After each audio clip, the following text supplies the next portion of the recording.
حضرت صلی اللہ علیہ وآلہ وسلم فرماتے ہیں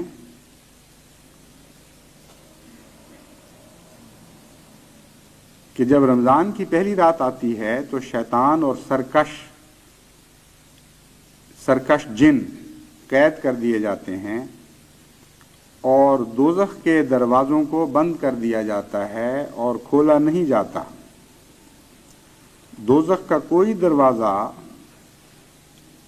بھی کھلا نہیں رہنے دیا جاتا اور جنت کے تمام دروازے کھول دیے جاتے ہیں اور کوئی دروازہ بند نہیں رہنے دیا جاتا۔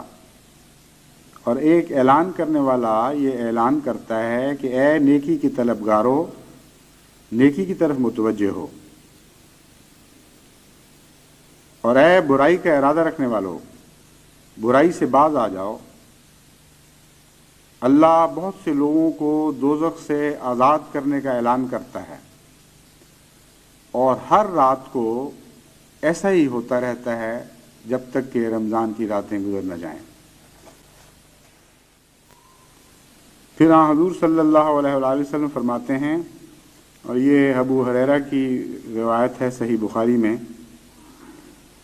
کہ روزہ گناہوں کے لیے ڈھال ہے، نہ تو فحش کام کیا جائے اور نہ جہالت کی بات۔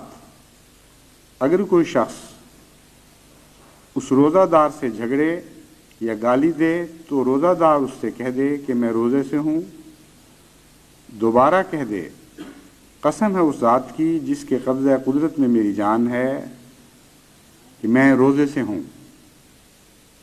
روزہ دار کی منہ کی بو اللہ کے نزدیک مشک کی خوشبو سے بھی بہتر ہے۔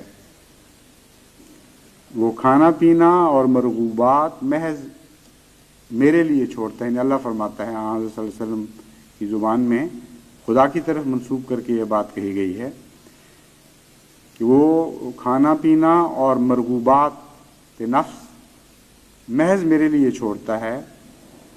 روزہ خاص میرے ہی لیے ہے اور میں ہی اس کا صلہ دیتا ہوں۔